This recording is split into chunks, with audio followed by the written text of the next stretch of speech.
Welcome to Dreamy Tales, a place where gentle, relaxing stories will guide you into a deep sleep.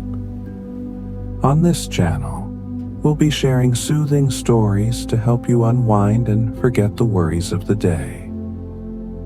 If you enjoy these peaceful moments, don't forget to hit the subscribe button and tap the notification bell so you won't miss any of our bedtime tales.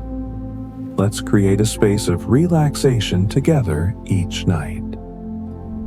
Now, before we dive into tonight's story, let's take a few moments to relax your body and mind. Find a comfortable spot to sit or lie down. Gently close your eyes and take a deep breath. Inhale slowly, feeling the fresh air filling your lungs, and slowly exhale, letting the tension in your body gradually melt away. Repeat this 3 more times. With each breath, feel yourself becoming more relaxed and ready to enter the magical world of stories. Now, loosen your shoulders, gently massage your face, and release any remaining tension. Pay attention to any areas in your body that still feel tight, maybe in your neck, back, or legs, and gently let them relax. Next, we'll do a short guided visualization. Imagine yourself in a beautiful garden under the night sky, with the soft moonlight shining down. You can hear the rustling of leaves in the breeze, the sound of water flowing gently in the distance. Feel the cool breeze brushing against your face. Now that your body and mind are relaxed, let's step into tonight's story.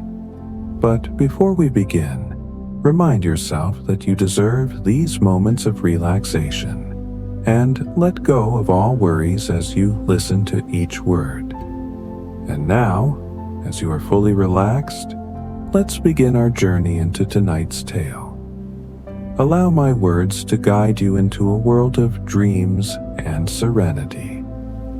Relax and listen slowly. A fledgling hooded crow, whom we shall call Corvus, settled gently within the woven embrace of her nest. Her plumage spoke of an understated elegance, the deep ebony of her wings, and the sleek black of her head and beak contrasting subtly with the muted grays that adorned the rest of her form. Her back displayed a shade reminiscent of a gathering storm cloud, a dark and imposing gray, while her belly was softened by a delicate, pale gray hue. On occasion, when the sun's rays caught her feathers at just the right angle, they would shimmer with fleeting iridescence, flashes of silver and verdant green dancing across their surface. This was a crow of ancient lineage, her life unfolding in a time long since past, a whisper in the annals of avian history. Her meticulously crafted nest was perched precariously yet securely on the precipice of a cliff, its rock face stained with the warm tones of aged gold, overlooking the boundless expanse of the sea, its waters a mesmerizing crystal blue, stretching out to meet the horizon. Corvus spent her days in graceful flight above the sandy shores, diligently searching for stray pieces of seaweed, each strand a potential addition to the comforting structure of her home. Alternatively, she would engage in lively exchanges with the neighboring avian residents, a diverse community of birds who had established their own unique dwellings within the various crevices and indentations that punctuated the cliff's rugged facade. She knew the calls of the swift, darting fulmars and the plaintive cries of the gulls, each species with its own distinct personality and habits, contributing to the vibrant ecosystem of the cliff face. Sometimes she would even observe the larger seabirds, like the majestic gannets, as they plunged into the ocean with remarkable precision, emerging moments later with a silvery fish clutched in their beaks. Corvus felt a deep connection to this coastal community, a sense of belonging to this wild and beautiful place where the land met the sea. The rhythmic crashing of the waves against the rocks was a constant lullaby, and the salty tang of the sea air was as familiar and comforting as her own feathers. Her existence was one of serene beauty and untroubled peace. The bounty of the ocean provided sustenance and refreshment in abundance, and the natural world presented no immediate threats to her tranquil life.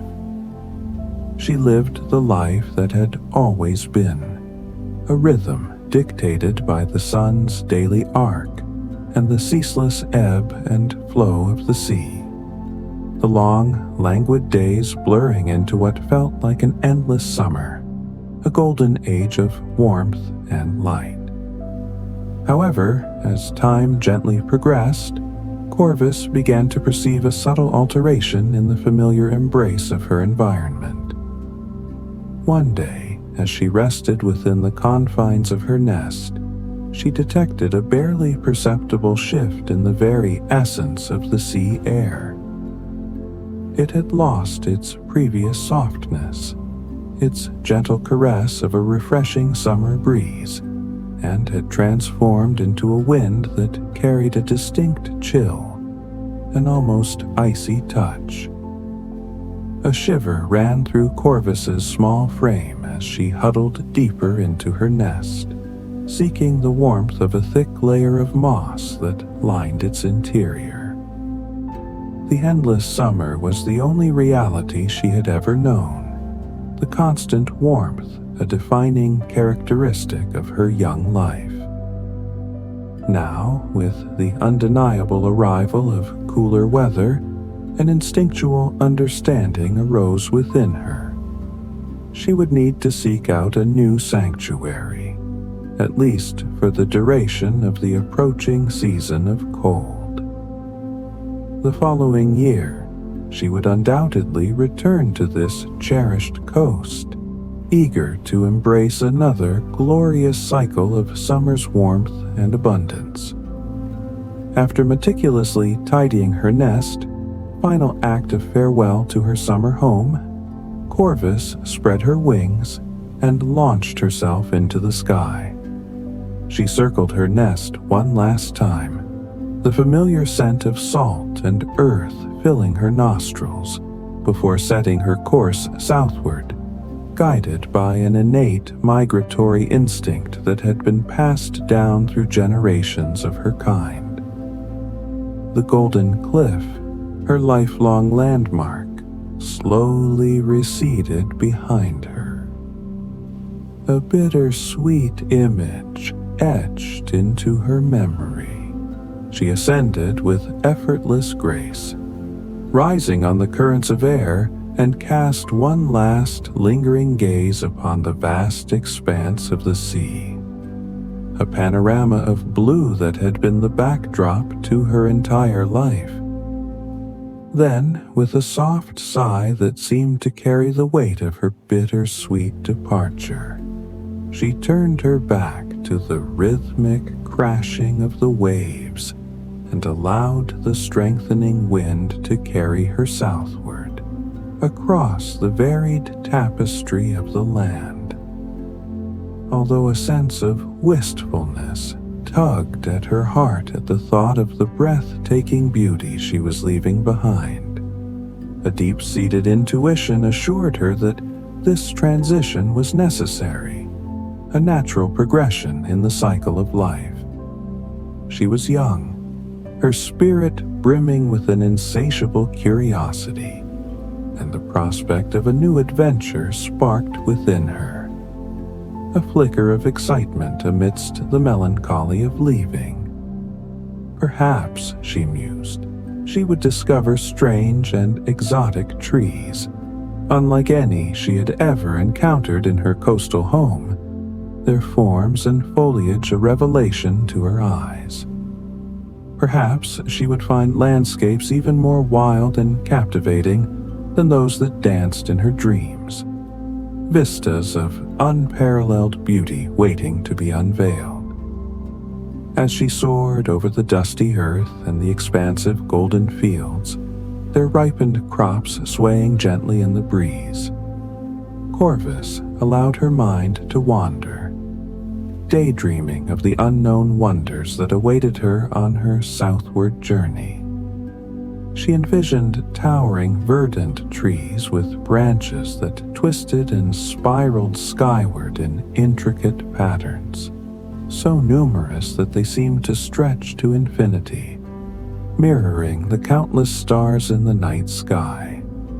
She pictured vast, tranquil lakes that perfectly reflected the azure canvas above, and majestic, snow-capped mountains lining the distant horizon, their peaks piercing the clouds. And in her mind's eye, she saw herself seamlessly integrated into these magical landscapes, soaring effortlessly through the air, diving with playful abandon, a free spirit in a boundless world.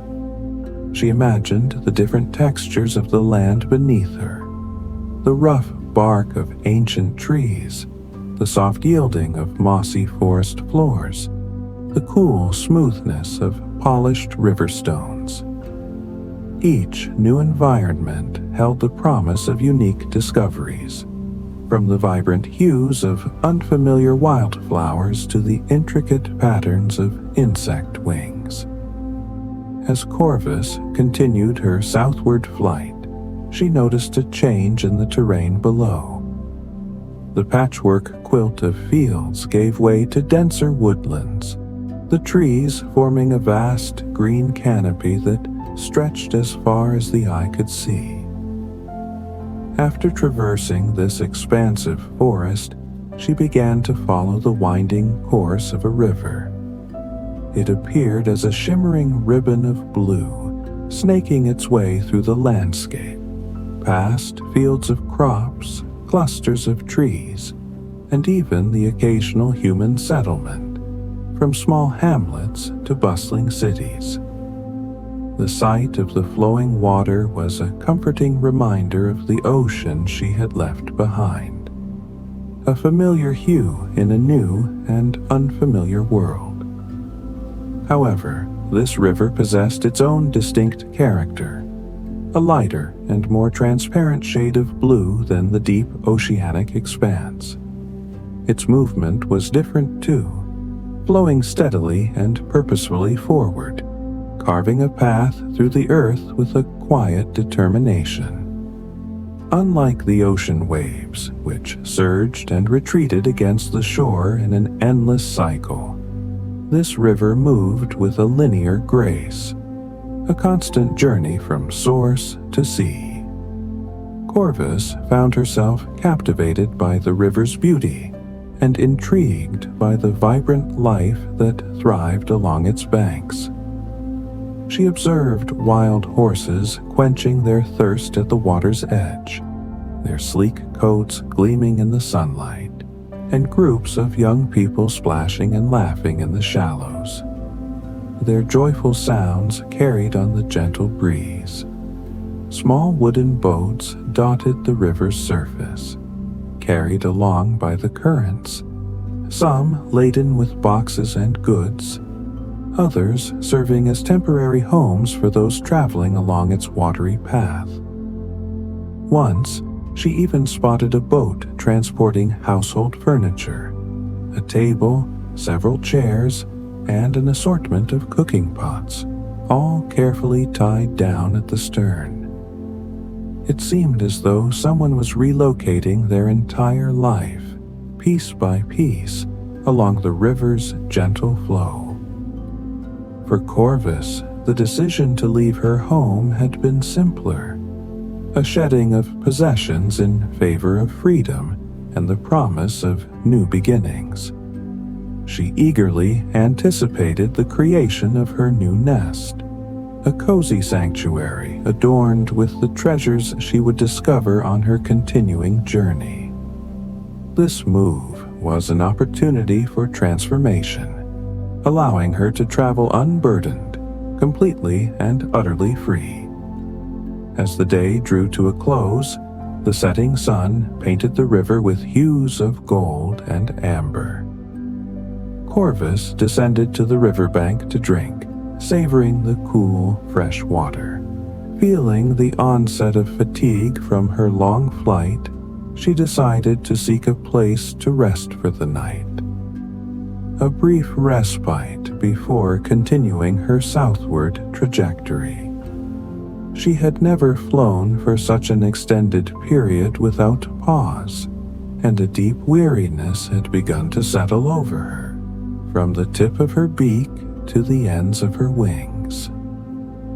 The air along the riverbank hummed with the sounds of twilight, the chirping of crickets, the buzzing of insects, and the distant croaking of frogs, a symphony of the natural world preparing for the stillness of night.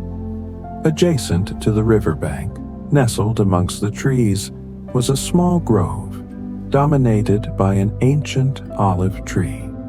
Though not particularly tall, its trunk was thick and gnarled, as wide as a large boulder, supporting a generous canopy of branches.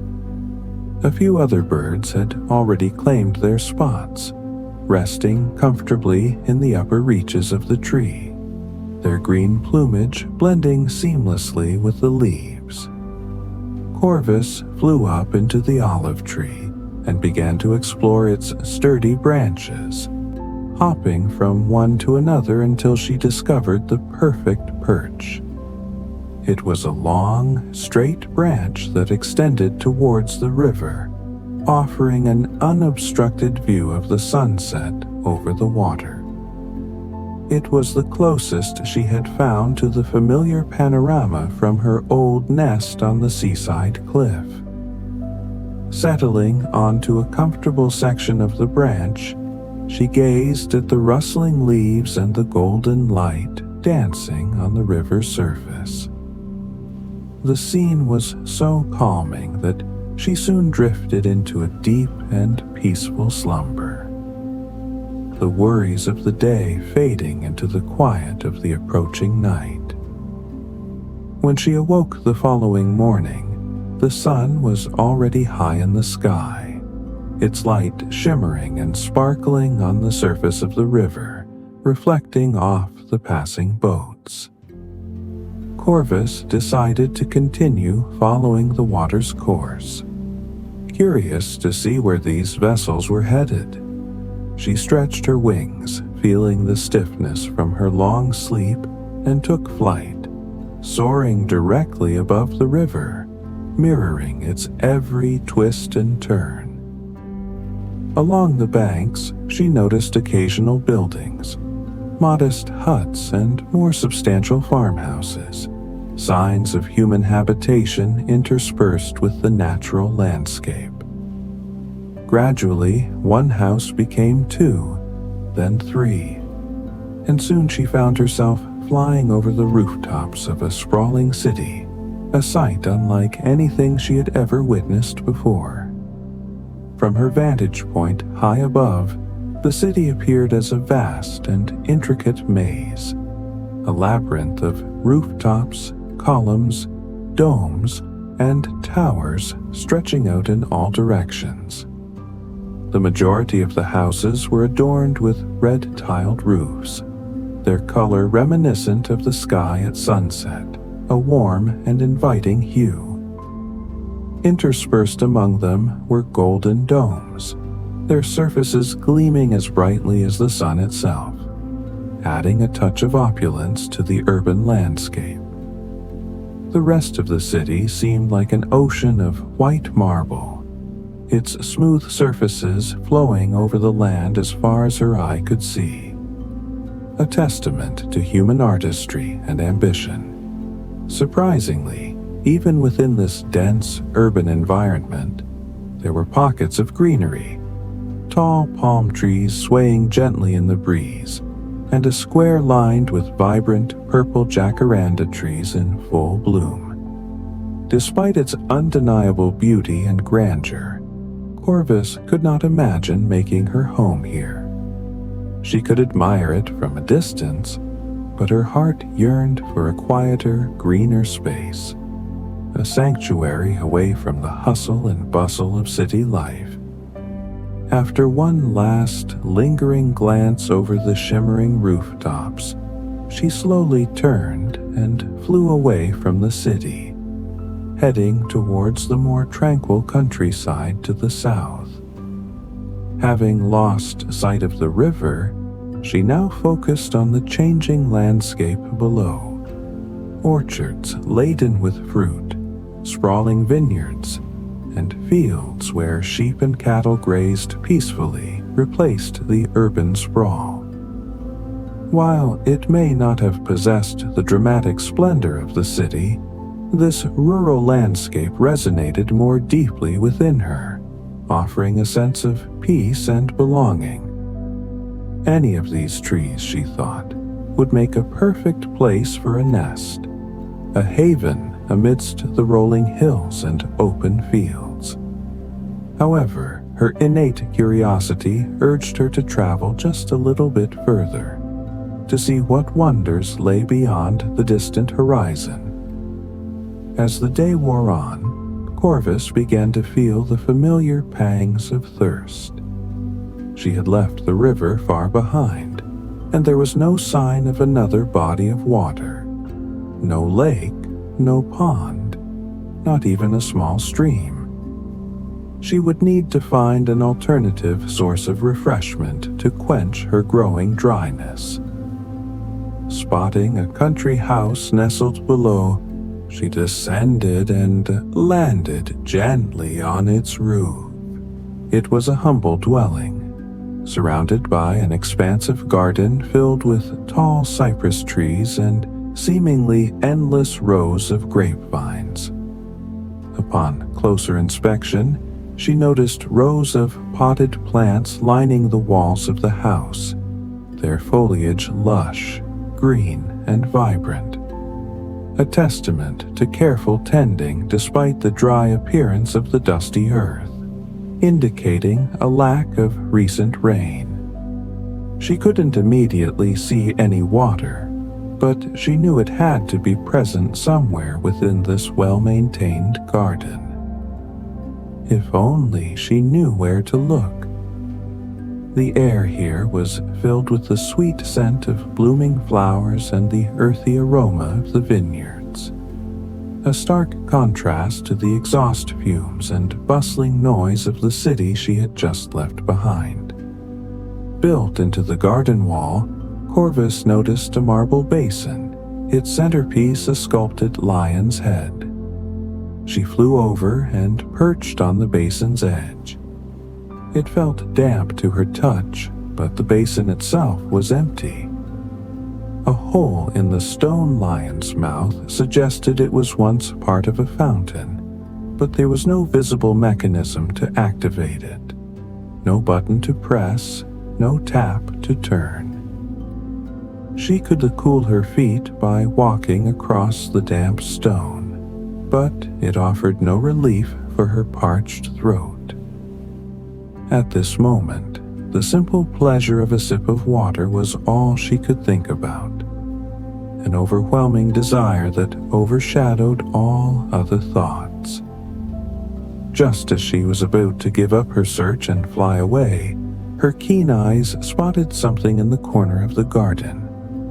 Almost hidden by the dense shade of a large magnolia tree stood a simple wooden table.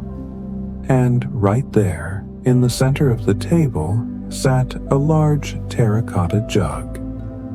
Hope surged through Corvus as she flew across the garden and landed on the table, hopping closer to the edge of the jug. She peered inside, catching a fleeting glimpse of her own reflection in the still water within. at last, she'd found something to drink. However, Corvus's initial joy quickly turned to disappointment. The jug was only filled to about half its capacity, and the neck and opening were far too narrow for her to fit her head inside.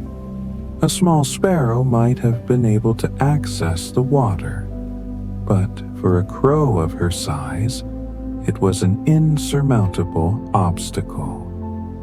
She could see the life-giving liquid, but she couldn't reach it. Her first instinct was to try and push the jug over, hoping to spill the water onto the table where she could drink it. But as she tentatively tapped the jug with her beak, she quickly realized it was far too heavy for her to move. Such an effort would only exhaust her further and intensify her thirst. Even if she did manage to topple it, the water would likely spill onto the ground and be lost entirely. Then, a brilliant idea sparked in her mind, an unexpected flash of inspiration. If she couldn't reach the water directly, she would find a way to make the water come to her, not through brute force, but through cleverness and ingenuity. Nearby, on the ground near the table, lay a small round pebble. Corvus hopped down, carefully picked it up with her beak and flew back to the rim of the jug. She opened her beak and let the pebble drop into the water. Just as she had hoped, the weight of the pebble caused the water level to rise ever so slightly. The change was almost imperceptible, but Corvus felt a surge of confidence. She was certain this was the solution. With a little perseverance and patience, she would finally be able to quench her thirst. The task of finding suitable stones took time and careful consideration. If a pebble was too small, its impact on the water level would be negligible. Conversely, if a pebble was too large, she would struggle to carry it in her beak. She had to choose each stone with precision, one at a time. As Corvus diligently explored the garden and the surrounding fields, her focus narrowed, and she found herself slipping into a kind of meditative trance. In the soft, dry heat of the late afternoon, her mind became clear and uncluttered. She momentarily forgot about her persistent thirst, her entire being consumed by the singular quest of finding the perfect pebbles. It became a relaxing routine, a rhythmic cycle of searching in the hidden corners of the garden, beneath bushes and behind flower pots, to locate the ideal stone, and then carefully carrying it back to the waiting jug. Each time she dropped a stone into the water and watched the level rise by the smallest of increments. A deep sense of satisfaction washed over her. And, although the repeated flights back and forth eventually brought on a familiar weariness, she never felt bored. With each new stone and every journey, she discovered something new to observe and appreciate in her surroundings. Once, she was captivated by a particularly enchanting part of the garden, a weathered wooden bench nestled in the shade, surrounded by wonderfully fragrant bushes of lavender and thyme, their aromatic scent filling the air. At another moment, it was the unique color and shape of a stone that captured her attention. It lay half hidden in the earth near the twisting vines, and when she carefully pulled it free, she discovered it was a pearly white, its surface as smooth as if it had been shaped by the relentless caress of the sea. But as the water in the jug gradually rose higher and higher.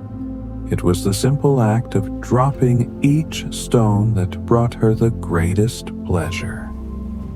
Time seemed to slow down, almost to a standstill, as she opened her beak to release the pebble and watched, mesmerized, as it tumbled down through the air and disappeared beneath the surface. The water rippled outwards, then slowly settled back into stillness, reflecting the clear sky above. Corvus gazed at her own reflection and at the growing collection of pebbles beneath it, forming a miniature underwater mountain. She paused for a moment, feeling a sense of accomplishment and gratitude for each and every stone she had collected. These were pebbles that others might have overlooked without a second thought, deemed insignificant, but to her they were invaluable, the key to satisfying her urgent need. The stones were easy to dismiss, but Corvus understood that sometimes it was these seemingly simple objects that held the power to make all the difference. When she built her nest, she often incorporated materials that other creatures ignored or discarded, like stray twigs or fragments of torn fabric. She possessed an innate understanding of the true value of everything in the world, no matter how ordinary it might appear on the surface. By the time Corvus dropped the final pebble into the jug, dusk had begun to settle over the garden. The patch of shade once cast by the magnolia tree had shifted, and now the entire garden was bathed in the soft, diffused light of the evening shadows. The last rays of golden sunlight illuminated the walls of the house on the far side of the garden. A final farewell before the darkness of night descended. Soon, it would be time for a deep and restful sleep, but first, she would finally savor this long-awaited drink. After the final pebble had settled at the bottom of the jug, Corvus leaned down and dipped her beak into the cool, refreshing water. It was even more delicious than she had imagined, and after just a few satisfying sips, she felt completely revitalized.